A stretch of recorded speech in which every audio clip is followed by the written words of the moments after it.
All right, let's dive right in. The UK has a brand new and honestly a seriously ambitious plan for its tech future. And it all boils down to one thing: those tiny, incredibly powerful chips that basically run our entire world. Today, we're going to break down a new government report that lays out the UK's massive bet on building its very own AI chips. And that really is the multi-trillion-dollar question, isn't it? I mean, everything from the phone in your pocket to our national security infrastructure, it all runs on these tiny pieces of silicon. The global race to design and build the next generation of these things is well and truly on, and this new report suggests the UK is looking to make a huge strategic move. So where's all this coming from? Well, this isn't just some think tank paper. This is a report from the Council for Science and Technology, the CST, which is a group that gives direct, independent advice right to the Prime Minister. They've just published a blueprint for how the UK can build a world-leading industry in designing AI chips. But why the sudden urgency? Why now? This isn't just about creating the next cool gadget. As the CST report makes really clear, this is about something so much bigger. It's a core piece of the UK's national strategy for both its economy and, crucially, its security. Okay, so the report centers around this key idea: a sovereign AI chip industry. What does that actually mean? Well, it means having the ability, at home, to design the advanced chips that power artificial intelligence. This isn't necessarily about manufacturing them all in the UK, but it's about owning the ideas, the intellectual property, and the design know-how. The real goal here is independence, so you're not totally reliant on other countries for this absolutely critical technology.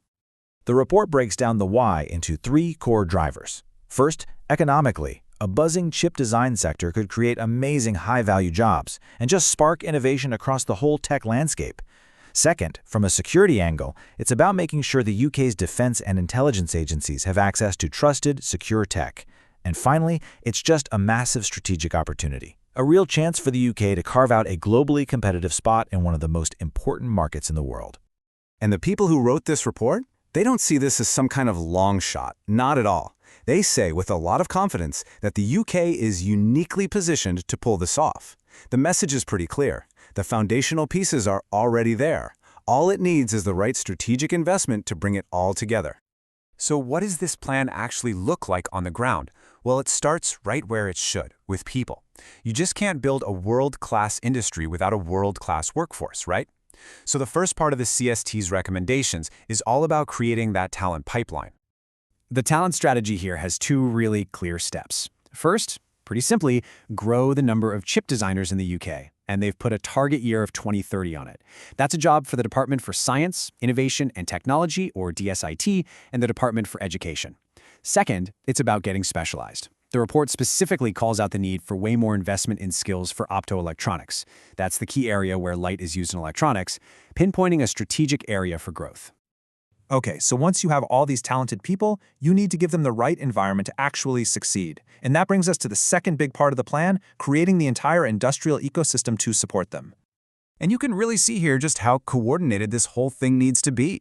The report is calling for clear strategic goals from both the tech and the defense departments, plus coordinated investment all the way from idea to final product. It also highlights something crucial: the need for affordable access to design and testing facilities, especially for startups. And it says the government has to figure out ways for them to get their hands on the cutting-edge tech they need to even compete. So, if all these pieces actually come together, the people, the investment, the infrastructure, what's the end game? What does success really look like for the UK in this massive global tech race?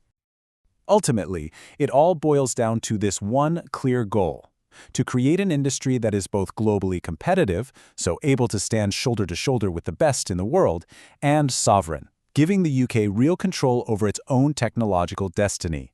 It's about being a major player on the world stage, but also being the master of your own house.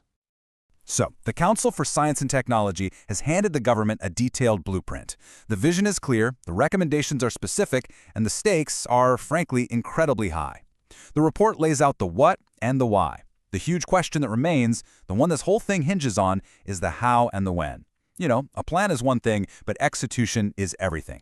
We'll definitely be watching to see if they build it.